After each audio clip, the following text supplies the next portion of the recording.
Good evening, everyone, and thank you for coming tonight. I'm Dr. Eric Sildorf from the Delaware Riverkeeper Network, and it's my pleasure to welcome everyone to this evening's exciting presentation on riparian buffers. Tonight we have Dr. Mark Buckley, a partner and senior economist at the firm Echo Northwest. Dr. Buckley leads the natural resource practice at Echo Northwest and has co-authored the recently released report with his colleague Austin Rempel entitled The Economic Value of Riparian Buffers in the Delaware River Basin. We will share a link to this report again in a follow-up email. This new report was commissioned by the Delaware Riverkeeper Network to more carefully examine the specific value for our economy and our society of these riparian buffers, and we really are pleased to share these important results with everyone. So again, thank you for coming tonight, and again, we will share those links to that report. Before we get started, one thing I would like to announce is that a second webinar has been scheduled in this series by another eminent scientist, Dr. Bernard Sweeney from Stroud Water Research Center. So Dr. Sweeney's presentation will dive into really the amazing stories and research for the ecological value of these riparian buffers, and will summarize decades of research on these vital elements to our healthy streams, rivers, and waterways. This second presentation will again be on a Thursday night in October, so October 25th, beginning at 7 p.m. So Dr. Bernard Sweeney from Stroud Water Research Center on Thursday, October 25th at 7 p.m. Look for a link to this webinar in the chat box and in our follow-up email. So you'll have a couple opportunities and you don't have to capture all that right now as I'm speaking. In our follow-up email, we will also share a link to tonight's recorded webinar, so if you care to share that or have that for future reference, and again to a link to our recently released report. As a second housekeeping matter, we here at the Delaware Riverkeeper Network will compile all of the questions that you have for Dr. Buckley. Please submit those through the chat window here, and we will collate those and pull those together for the Q&A portion of the webinar at the end of Dr. Buckley's presentation. And then I will moderate those questions with Dr. Buckley at the end of this presentation. So please do feel free to submit questions, but we will wait to the end to start fielding those questions for Dr. Buckley. So again, welcome to tonight's presentation. Thank you all for coming. And let me introduce again Dr. Mark Buckley. Mark, you want to take it away? Great. Thanks, Eric. I appreciate that. That intro gave you a little bit of background and context on what this project is about. Again, I'm an economist. My team, we're economists that focus on public policy economic analysis, where we're trying to identify the kinds of economic information that's useful to think about how to make better decisions at a public scale. So how do we understand what all the benefits, all the costs are that are at stake, and how can we communicate those and think about trade-offs? So ultimately, the way I think about economics is it's trying to use the best available data to inform decisions involving scarce resources. And so in this case, luckily there is a very wide literature on the scientific literature on the importance of riparian buffers, and other economists. There's lots of research out here. We've tried to compile the best, most relevant data for the Delaware River Basin. I think an important element to think about with this kind of work and this analysis is that we want to focus on where there's scarcity, where we've identified that the kinds of services, the goods and services, market or non-market, that riparian buffers can provide are actually valuable and needed in the region. I also want to say that this is not maybe the kind of economic analysis you'll see sometimes in publications where it would be more of an economic impact analysis in terms of limiting the analysis just to market-based impacts that translate through in terms of jobs and wages and business activity. There is a fair amount of activity involved with riparian buffers that supports businesses, that results in expenditures and regional economic conditions that are strong and improving. That's sort of the distributional second phase that you might think about, and happy to talk about that more, but just want to give you a little bit of the context for what we're trying to do with this particular study. So just a little bit more context. Like I said, we've had all kinds of help from others. Austin Rempel, who just graduated from Yale School of Forestry, and he was with us, but now he's at American Forest. He's a great colleague, and if you run into him, I also just want to make sure that he gets plenty of credit for this work. So I'm going to just start jumping right into this. The context that we're thinking about for this work is the state of riparian buffers in the Delaware River Basin. We understand from the science that they're important. We understand ecologically that they matter. But at the same time, we're seeing a loss of total acreage, that we're seeing hundreds of acres of buffers in the basin lost annually. We've seen nearly half of the basin's historical riparian forest lost since historical records can tell us, and we know that the greatest losses are happening in Pennsylvania. So we want to think about that, dig into what's going on with the buffers, and think about what the values are so we can try to inform future decisions involving protection and potentially restoration of riparian buffers. So as we think about the benefits, there's a whole suite of benefits which actually can seem like a great thing, but it can make protection quite challenging because there's more public coordination needed. You've got all kinds of different benefits that buffers can provide, but those benefits aren't concentrated necessarily to single beneficiaries, and certainly not limited to the property owners who would be managing these buffers and making the decisions about these buffers. So if we've got private landowners who are controlling and making decisions around riparian buffers, the benefits aren't necessarily all concentrated for them. So we want to try to unpack what kinds of benefits are accruing, who's receiving those benefits, what the mechanism is. Are we seeing it through avoided costs for water treatment? Are we seeing it in terms of improved aesthetics and fishing conditions downstream? Are we seeing it in terms of improved air quality?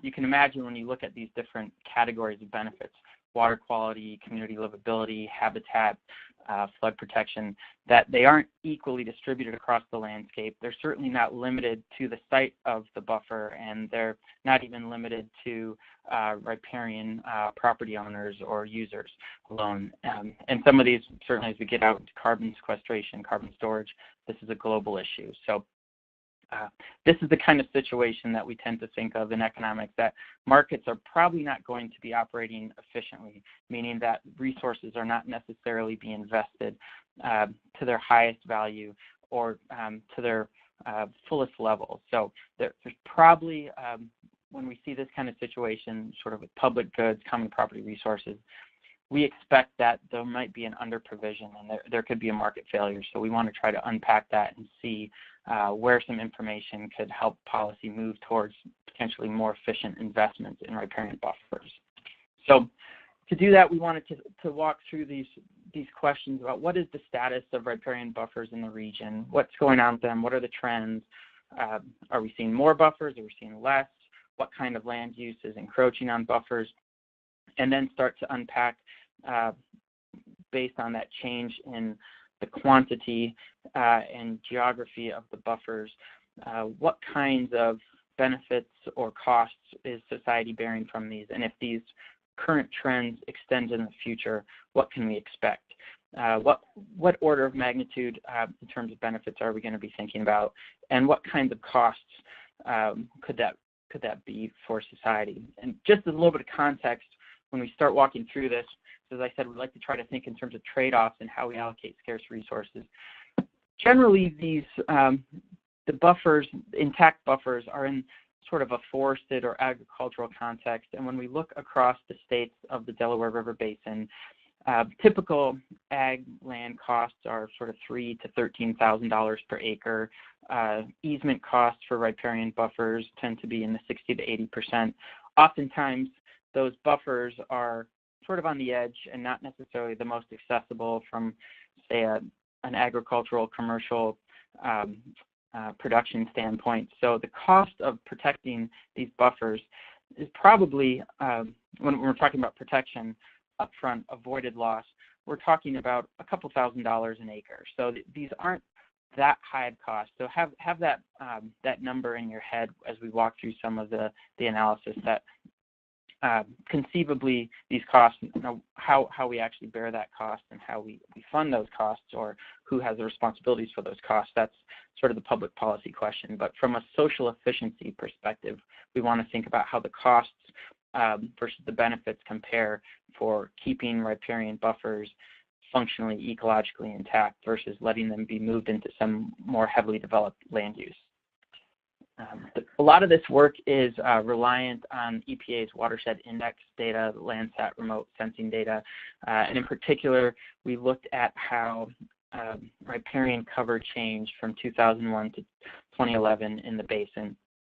The data resolution for this is at the equivalent of about a 350-foot buffer because we have relatively large cells. There has been work done on this question in the past to look at how 100-foot buffers, which are more of the typical ecological policy objective, compared to the 350-foot data. And it's been found that the 350-foot buffer calculation is quite representative of the 100-foot buffer.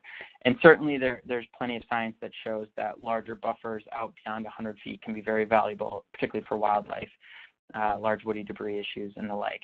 And just again to mention that everything we've done in this is based on literature on riparian buffers, the science of riparian buffers, and then economic valuation of these kinds of services. So we've got footnotes all throughout the report. If you have any questions, feel free to ask tonight or later, but hopefully it's relatively transparent in terms of how we did this analysis. So we took the data for the full riparian buffer zones in the basin. So this is, as you can see, we're going out to Huck 12 small sub-watershed basins, trying to look at, we're not just looking at the main stem Delaware River by any means. We're looking out through the full riparian buffer data set, and EPA's data set on this does categorize riparian zones directly, so we can use their measures and their land cover data. When we look at how the riparian buffers are currently being used and managed, we can see that we've got quite a bit of forest land. Sort of the green sides of these bars are forest, and then we move into more sort of urban and agricultural land uses. Pennsylvania has the most total riparian acreage in the basin, as you would sort of expect. Delaware with the least. And when you're sort of eyeballing this, it looks like the forest and natural covers is still a decent proportion of the overall mix of land cover. So when you break out those totals into their percentages by state, you see that New York actually has the largest percentage of its riparian buffers for the Delaware River still in natural and forest cover, and Pennsylvania is doing pretty well at 59%, but you can see that there is some variation and quite a bit of urban and agricultural land in the immediate riparian zone. So again, this isn't total land cover for the entire basin. This is just looking at the riparian zone. So the data out to 350 feet from any of the streams identified in the data.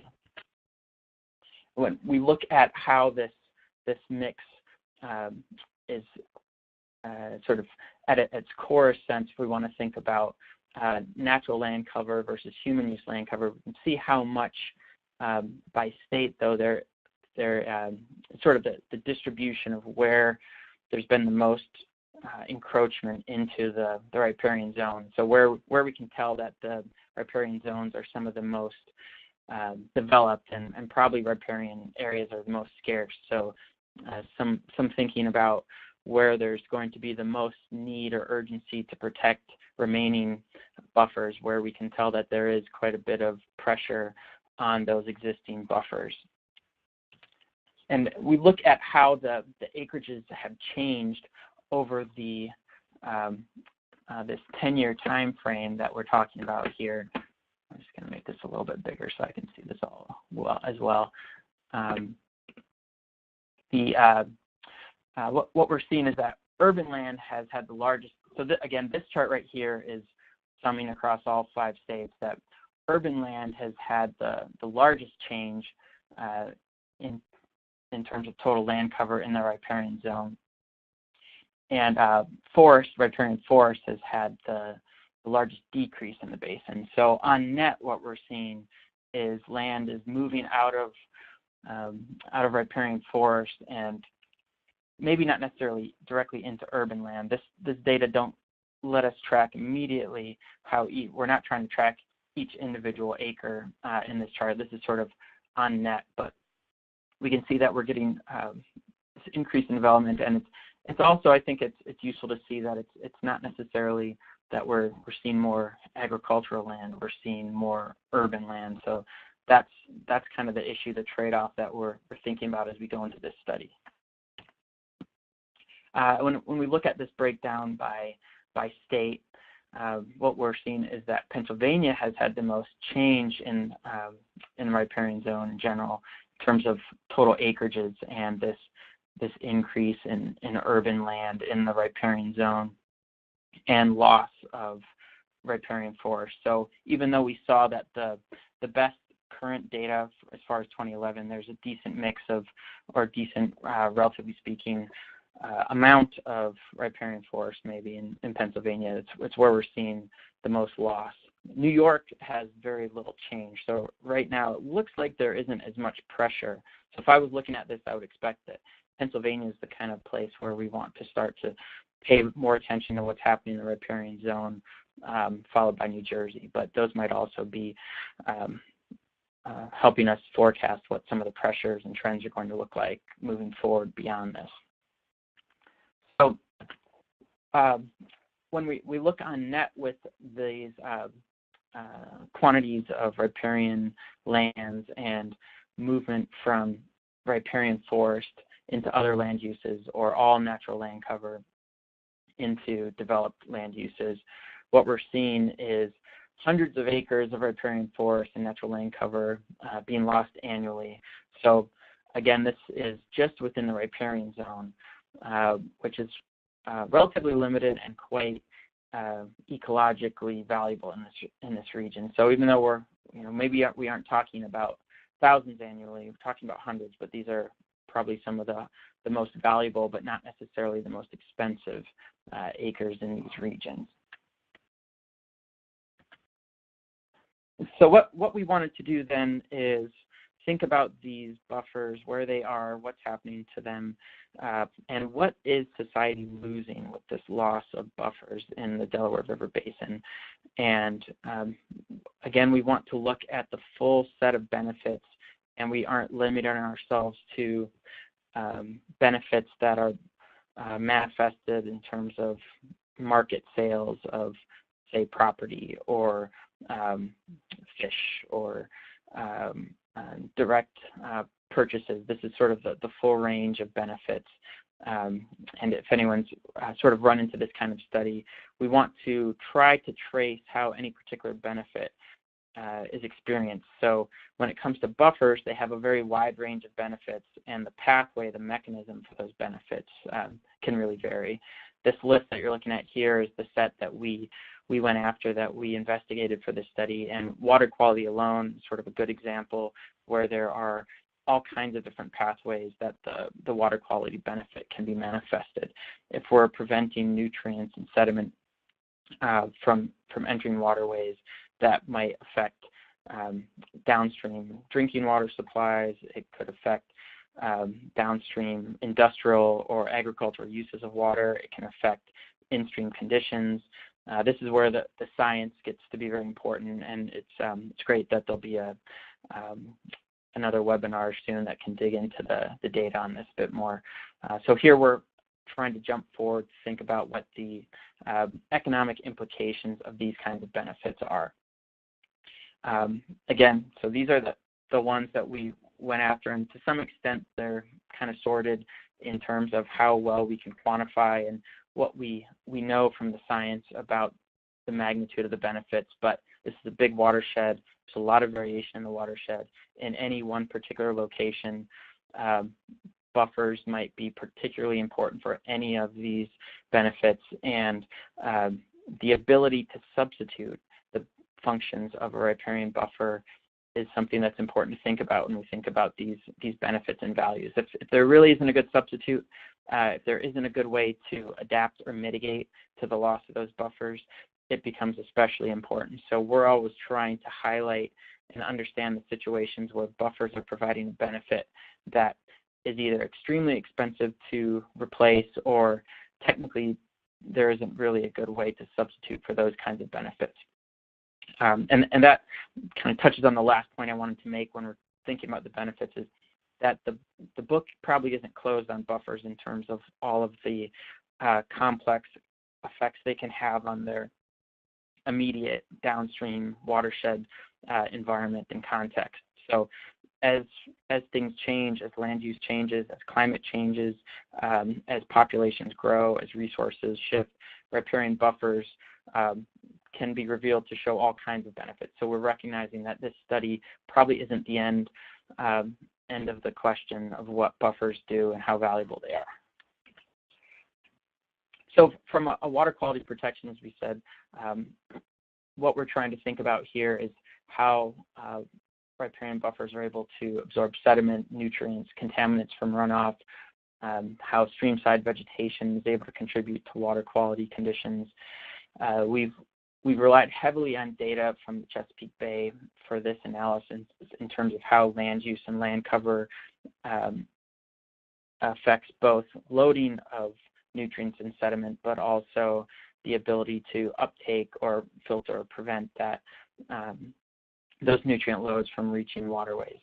So we're measuring both avoided loading from land use in terms of the difference between riparian forests, riparian natural land cover next to these streams versus some more heavily developed land use. And then also secondarily, the ability of functional riparian buffers to uptake pollutants coming from upland areas that would otherwise flow into the rivers. So when we think about the way to calculate these sorts of benefits, we wanted to track what kind of nutrient loads are coming from different sorts of land use, land cover, and then also think about how much nutrient uptake buffers can accomplish. So we started by looking at what the land cover is in the riparian zones and what the land is like near those riparian zones, what the science tells us about the loading of nitrogen and phosphorus from those areas and adjacent areas, and then what it tells us about the ability to uptake those nutrients. And if we're thinking about the runoff, we could have as much as 45 pounds a year of nitrogen coming from the kinds of lands in the Delaware River Basin, as much as 4 pounds of phosphorus per year. And nitrogen removal, the evidence is showing that per acre, so I guess actually that first set of numbers in terms of the load coming off, that's per acre, so say 45 pounds per year per acre of nitrogen, 4 pounds per year per acre of phosphorus. And riparian buffers, riparian forests are able to uptake or prevent the loading of equivalent that much nitrogen, or a little less than half that amount of phosphorus. So if we've got buffers that are, I guess, effectively next to other land uses, depending on that land use, they'll be able to address most of, but maybe not necessarily all of the nutrient load that they're facing. So I think an interesting point here when I saw this was to think about how maybe the more heavily and intensively used some of the uplands would be, the more important it might be to have wider buffers. That in those areas that are some of the most developed, those might also be the areas where we need the widest buffers if we're going to see the full potential function for this, for these avoided costs in terms of loading in our waterways. Because these services are very valuable. It is expensive to basically clean up the water after the nutrients have already reached it.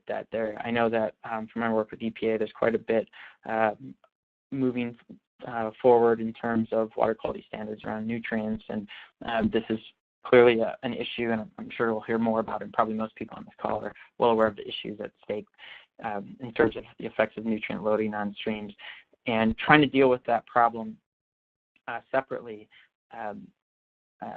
after sort of cleaning it up instead of prevention can be quite expensive, much more expensive. So we were looking at some of these avoided costs that we could imagine, and from looking at the costs of various options to control nutrients in Chesapeake Bay, we're seeing $4 to $58 per pound of nitrogen, $24 to $389 per pound of phosphorus. Certainly in some contexts that can be much more expensive and more challenging than that. When we think about what that value equates to for a riparian buffer per acre, we're talking about up to $1,400 to $5,000 per acre for those nutrient prevention benefits. So again, we've got this whole list of benefits, and just looking at the first one, we're kind of getting up in 1 year potentially to a value that's about the equivalent of what the price for this kind of land, if it's not already fully developed, would probably cost. So just this one benefit, and with 1 year. And so if we look at, say, a 10 or 20-year stream of benefits compared to the price or the price of an easement, this is already looking pretty like a pretty good strategy for society to make sure it protects its buffers, in particular prevents additional conversion. If we look at this over the entire basin, again, I know these are sort of complicated tables, but I wanted to give a little preview. All of this information is in the report, every bit of detail, and I copied these tables directly from the report. We're talking about over 10 million in losses just from the nutrient loading question over the last 10 years. Over the 10-year time frame that we had data for. And as we look forward, if that rate of loss continues into the future, we can expect probably at least another 10 million or more in terms of this particular benefit loss in the basin. Also, just want to mention quickly, sediment loading is an important issue that riparian buffers can help address. And when we're thinking about the costs that sediment imposes across a wide range of water and resource uses, and we think about the sediment control volume potential for buffers, we're talking about $3 to $21 per acre per year on sediment costs. Stormwater treatment is certainly an area where there's all kinds of interest, particularly if we're talking about urban areas, and I know plenty of people are interested in the urban context. Quite a bit of my work involves green stormwater infrastructure in urban areas where the financial stakes are typically higher because the land value and the opportunity cost of developing that land is higher. If we're going to keep it in some kind of functional green buffer condition, that means we might have to forego some other uses.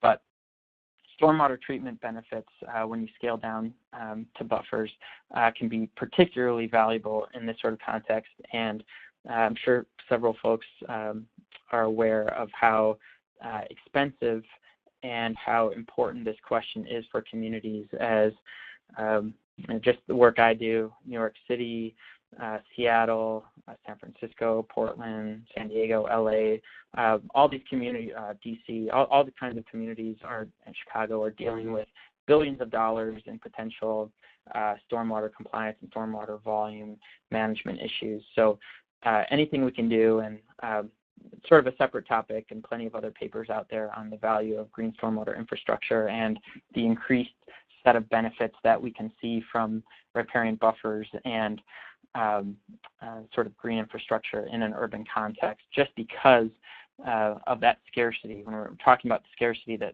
trees, the urban amenities, the natural conditions in an urban area, we can see some really high values. So again, we're talking about sort of averages across the basin, but thinking about how scarce any particular service is really tells you how valuable it will be in its specific context of one area of buffers. Carbon sequestration, obviously an important issue, something that we can think about, and luckily we can recognize some good ways to measure the net effect of carbon above ground and below ground associated with riparian buffers. When we see the conversion of riparian forest in these states, the data suggests that we're talking about a loss of up to 65 metric tons of carbon per acre.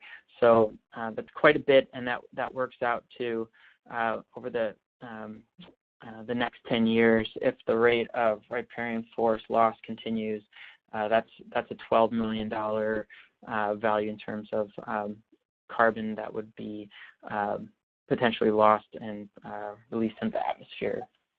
So I think one of the important issues with carbon always is how we communicate and think about these kinds of benefits at a local scale.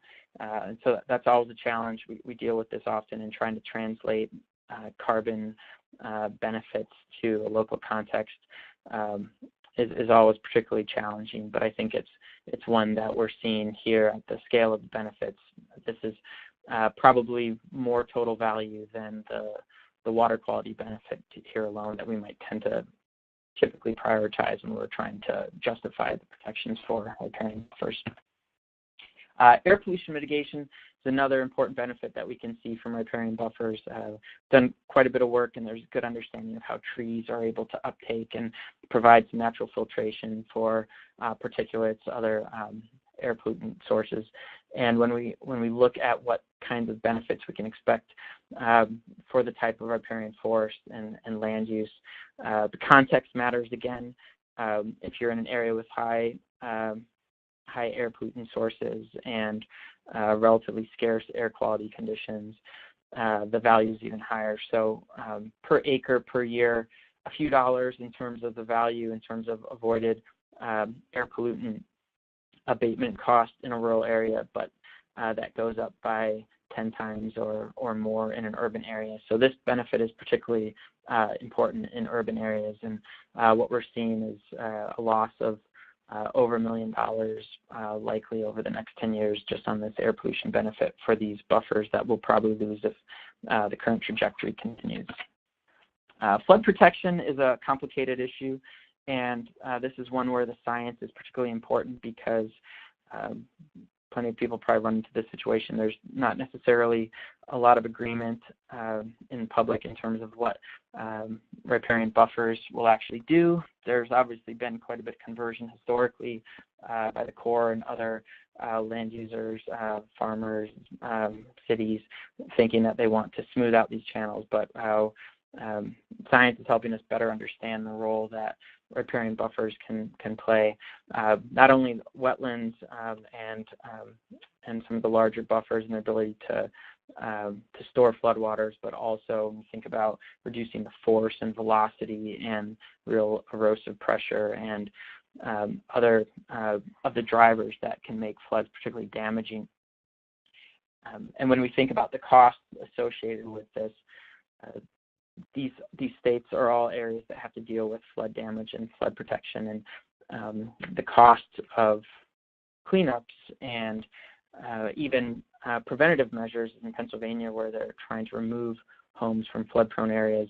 Because one thing to think about is with these riparian buffers, not only are you protecting other lands potentially downstream or adjacent, but you're also effectively avoiding putting structures into the immediate floodplain that would have costly recovery or even risk in sort of mortality, morbidity issues as well. So this one is a little bit tricky to tease out in terms of an aggregate scale. This is very context specific, but when we look at some of the studies around benefits that riparian buffers have been demonstrated to provide in flood situations, we've seen values up into the several $1,000s per acre. So I think this is something that, depending on the context, we want to make sure that we don't miss.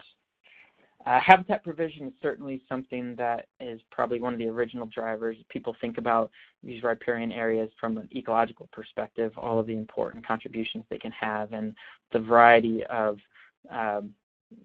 threatened and endangered sport, wildlife viewing species, functional pollinators, pest predators, broader regional, even global species in terms of migratory corridors that the contributions that these can have are very high, and we see from a habitat mitigation perspective that they can be quite scarce, that we see habitat mitigation costs typically much higher than these initial acquisition costs. So it's sort of in the context of how much more expensive restoration is than preservation, that in most of our work we tend to see that restoring something costs about 10 times as much as just preserving it in the first place.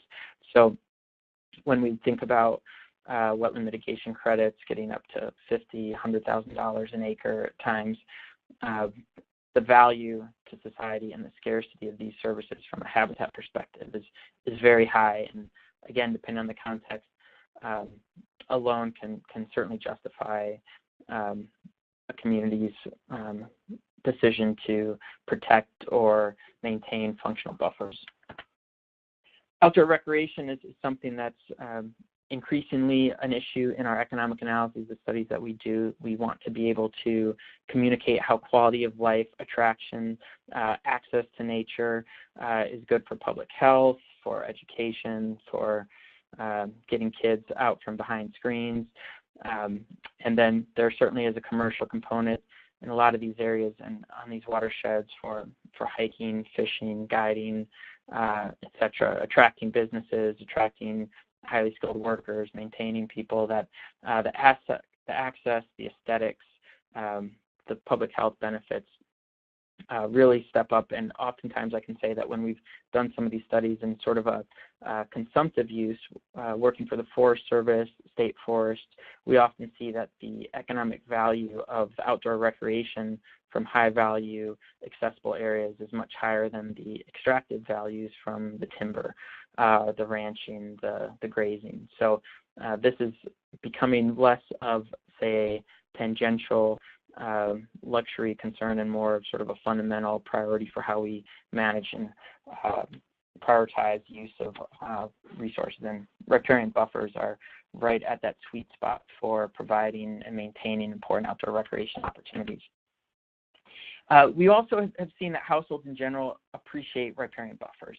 This doesn't necessarily line up with one specific benefit, but when people think about buffers in their region, plenty of studies have found that there is a willingness to pay for maintenance of buffers at the household scale. And if we think about some of the data from some regional surveys, and we think about how many households there are, sort of average household willingness to pay, which does control for households who aren't willing to pay for these benefits, we're getting up over $50 million for the overall basin in terms of value that households on their own are willing to pay.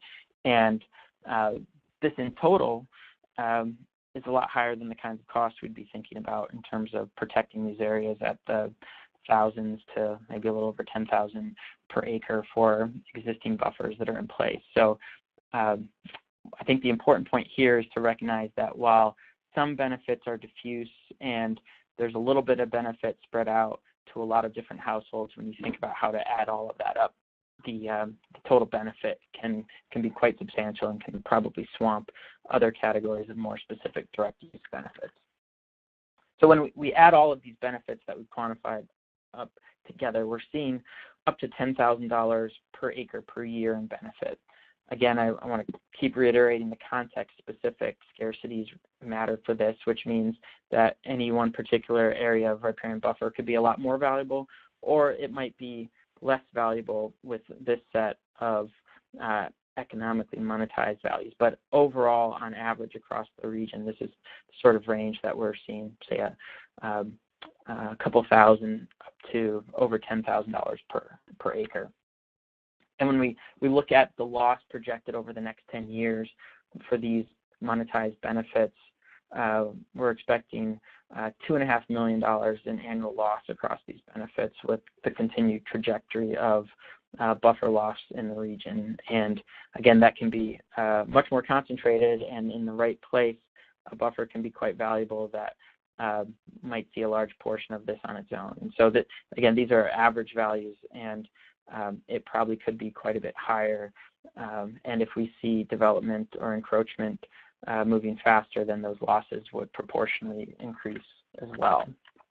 So I think just to summarize here, I think we can safely say when we think about the cost of buffers and the benefits of buffers in terms of cost of protection, it seems pretty easy, no-brainer that from a society's perspective, the benefits outweigh the costs. The problem is when we think about these benefits individually, they are diffuse, they're not concentrated on the property owner. So in some cases, communication with landowners is sufficient and might be enough, especially if you've got some socially minded landowners. And I think those are probably some of the people who obviously are already owning and maintaining buffers. But as we think about some of those areas that are under threat of development, it's going to be more important. And that tends to be when we get called and we put in the effort to, or communities want to put in the effort to quantify the benefits and show that the benefits of protecting buffers is greater than the cost of losing those. I think the other important point is how important it is to try to avoid loss in the first place, as opposed to waiting and trying to restore these things later.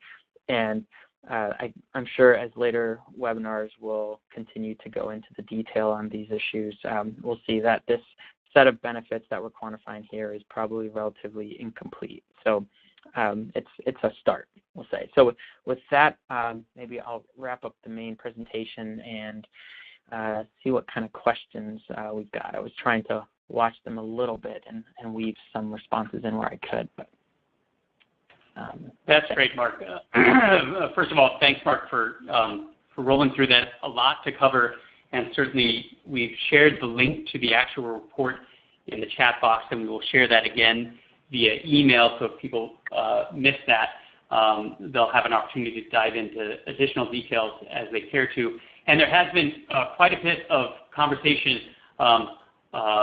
in the chat box. So let me try to capture some of those questions. Some of them are questions probably that aren't perfect for you, Mark, to handle. Some of them are implementation questions about how to actually implement different restoration strategies and what's working and how well things are working. So I'm going to defer some of those questions. Thank you very much for asking those questions. Secondly, there are some policy questions about how things are working right now and how does an individual state such as Pennsylvania score in terms of some of these preservation efforts. And I'm not going to ask you, Mark, to handle those. I do want to touch base on a few additional questions that are more specific here, and then ask people also to consider the future webinars. The second webinar is going to be more technical also, with Dr. Bernard Sweeney focusing on the ecological science of things. But as we get into our third and fourth webinar, we think we are going to wade more into the policy questions. And in particular, in Pennsylvania, there's a lot of debate over riparian buffers. And so I'm going to defer some of those questions until those later webinars. But let me start, Mark, first by a clarification question. Robert Pace asked about the 300-foot buffer resolution that you've used, but how a lot of buffer efforts are focused more on the 50 to 100-foot width and kind of the different valuations there.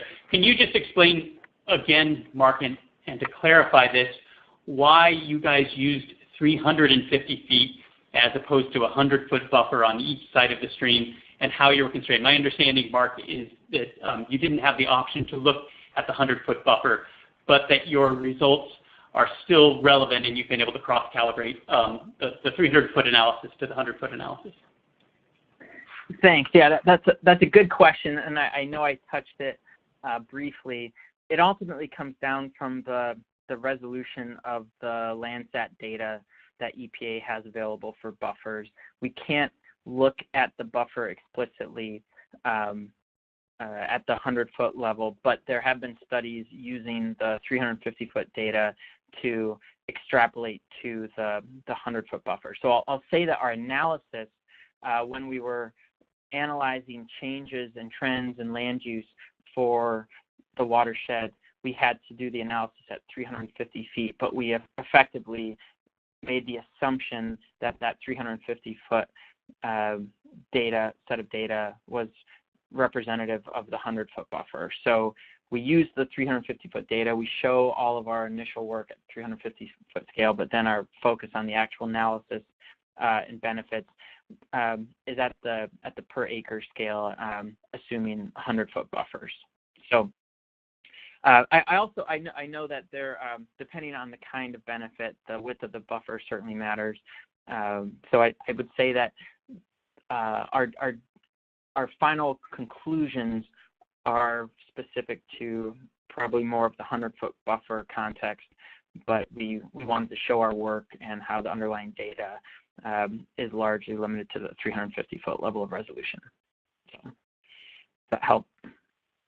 Yes, that helps a lot, Mark, and I appreciate the clarification on that. Another question, and I think many folks in the Delaware Basin live in either suburban or urban settings, and those can be particularly challenging in terms of protecting and restoring riparian buffers in those more densely populated areas. One of the questions from Carl DePolt was whether or not you can speak to urban watersheds and explaining how your data relates to kind of the economic importance of riparian buffers, specifically in urban watersheds, compared to the broader context. Any thoughts, Mark, along those lines, and how your evaluation speaks to that context dependency and urban versus some of the other contexts? Yeah, thanks. I really appreciate that question. I think that's a very important question, and I've given presentations before focused on that very issue, because I think when we're trying to understand natural functioning systems, natural capital, and our ability to provide a whole suite of stackable benefits, that context really matters, and the starkest difference is between an urban area and a rural area or some larger intact forest area, that maybe the habitat benefits aren't quite as functional and therefore valuable in an urban area. If we're seeing real little pieces and things are quite disconnected, it can often be hard to argue that benefit is sort of a real one, or we have less evidence for it. And some of these ecosystem services, I haven't really used that word here in this report that much yet, but it's sort of the underlying concept that probably a lot of you have heard, but I try not to use it more than is necessary and try to stick to the actual benefits. Ecosystem services, we often find in an urban context, can be valuable, but when they stack up across some of the other uses, they might not be as valuable. What we tend to see in the urban context that's particularly valuable is sort of the access to nature, the ability to provide these benefits in a way that's providing aesthetic, microhabitat benefits, opportunities for people to experience nature. I think more and more we're seeing metro park districts trying to provide close-to-home nature opportunities, get people outside, attract residents, attract customers in business areas, where we see that there's sort of I would say a little bit more of a shift towards the importance of these effects on the way people are able to use the region. So I think there's also a much more intensive pollutant load that you have to think about, and anything you can do to address that pollutant load. And then similarly, the water quality becomes more valuable. There's more people potentially seeing the water, fishing from it, getting in the water, so that the scarcity, the importance of that water quality is higher. So I guess I would say that in summary, there's sort of a shift in the importance, maybe relative importance in the benefits in the urban context, and the importance of how people use and interact both with the buffer and the water bodies that are affected is important. But you often have to really build that whole story and all of the use values in because the land is more expensive and the competition over that land might be more expensive. And if we're talking about stormwater compliance, NPDES permit compliance, there's quite a bit more burden on demonstrating the actual stormwater attenuation, treatment, abatement, effectiveness of the buffers. I've done a lot of a lot of work in Seattle on this issue, and it's evolving as we slowly have increasing confidence in the functions of green infrastructure and buffer types of natural capital. So I guess I would say in the urban context also, it's particularly important to be able to demonstrate the effect on water quality and stormwater in particular in terms of buffers. So thanks for that question, though. Yeah, another thing that I think we're seeing in the Philadelphia region, and probably a lot of people on the webinar can relate to, and I think you've touched on already, Mark, is the idea of riparian buffers and moving people out of harm's way. And so you had already touched on the idea of buyouts in some of these riparian areas, and as much as the market can value land and develop land in those urban settings higher than some of the valuations that you have there, it does seem like the flood protection and the flood avoidance, so kind of non-structural flood reduction is actually an important part of that urban question and part of the value of riparian, where you can both kind of eliminate some of the risks and some of the economic downsides to living that close to streams, and also start to reap some of those benefits that you've highlighted. Mm-hmm. Yeah, thanks. And I think an important point there, while we're sort of dealing with a housing crisis, housing scarcity nationally right now, and urban areas are seeing increasing pressure and general trends nationwide of reduced rural populations, increasing urban populations, that the pressure on any bits of natural areas, especially buffers in the urban context, is just at an all-time high. So making those decisions now, it's sort of particularly urgent, and one of those sort of precautionary principle situations where the reversibilities are not very easy. It's quite expensive if we wait too long. Thanks. Yeah. Great. Thank you, Mark. A somewhat complicated question. I didn't want to start with this one from Carol Armstrong, and this might get into so much complexity that it's too hard. But let me read this one back to you, Mark. Could you explain if there is a basic model of how a specific region, such as a county or a town or cluster of towns on a stream watershed in the Delaware River watershed, could make estimates of value to air or water quality when riparian forests are lost or gained? It would be helpful if counties or regions could include these estimations in their long-term planning. Could this be a tool for towns to hold back development? And I think that's related to the idea, and we have a couple other questions about that, about taking the estimations that you've done, Mark, and making them more site-specific, not including some questions about, for individual parcel of the land, which that might be overly specific, but at least for areas such as towns or counties. No, thanks. That's a great question. I probably should have addressed that explicitly. We wanted it to be relevant in that way. We want to tell the big picture story, but we tried to show per acre values as much as we could and ranges on those per acre values. So you can do your own calculations of how many acres have been lost or are at risk or are already there functioning. And when we look at the ranges and the underlying drivers of the differences in those values within a range, from the low end values to the high end, which ones are most appropriate. That's the kind of thing we have to do all the time. It's called benefits transfer, where you're taking primary data from one context and thinking about how you scale it to another.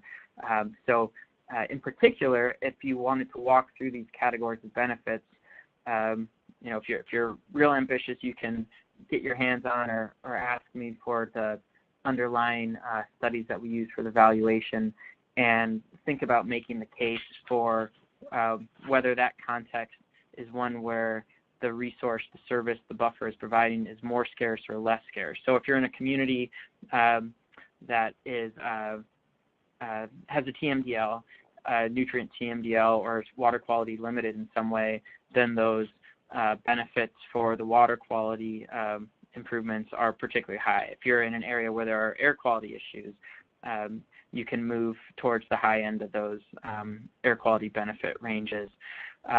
When we think about how important recreation is there access? Can we think about how many people are actually potentially using these trails? Something that we've done in some areas for streamside trails, where if you've got trail counters and you think about how many people might be walking through an area annually, and there are good consumer surplus, sort of net benefit values for outdoor recreation that you can use. Forest Service has really good guidance on this. We've referenced a few in the report, but so roughly $20 to $100 of consumer surplus per trip, sort of a day's trip outside. So I think the point is, think about the acreages that you have, the totals at whatever scale you want to look at. Look for some information or a way to demonstrate that any particular service is a needed service, that it is scarce in that area. If it's an area that's never flooding or flood isn't an issue, you won't want to count that. But if it's an area that's got some real stormwater runoff problems, you might want to count that one and count it quite heavily. And then think about how you can tell the story and use these values to tell the story in that situation. But hopefully that's the way that this information would be used, that you can take it to other contexts. It's meant to have that done with it. So, thanks. Yeah, no, that's great, Mark. That's a really good answer. Certainly, we appreciate the context, specificity, and you've highlighted that in the presentation here. But the idea that you have tried to present results in a way that can begin to be used for more site-specific evaluation is actually really valuable and an important contribution for this report. There are, again, a number of policy questions, a number of folks who have highlighted information links in the chat box, and we aren't going to go through all of those for folks. I think we've covered some of the major themes in the questions, and we have used up a full hour of everyone's evening and your time, Mark. So I don't see any fresh questions coming into the chat box that are entirely unaddressed through our questions. So at this point, I think I'd like to wrap it up. I'd again like to thank Mark Buckley and his colleagues at Echo Northwest for their research and their efforts, and also specifically for providing this webinar tonight and starting to try to kind of give delving into and giving an introduction to the report without everybody having to dive into those details that can be harder, but certainly those details are available. One thing we're also going to try to do, in addition to sending folks links to the report, links to an audio and visual recording of this webinar that people can go back to, we'll also try to capture some of the comments and some of the links that people have provided in the chat, so that as those scroll by in the chat box, people miss those, people have an opportunity to have those again. So again, Mark, thank you very much. It's really been a pleasure working with you on this, and we really appreciate all your efforts. Thank you, everybody on the webinar, for coming out this evening and for participating in this. And again, on October 25th, we do have Dr. Bernard Sweeney providing the next webinar and getting into some of the really fascinating science and some of the extraordinary ecological value in addition to the economics. So thank you, everyone, and hope everybody has a good evening. Great. Thanks, Eric. Thanks, everyone. Appreciate you sticking through it. All right. Good night, all.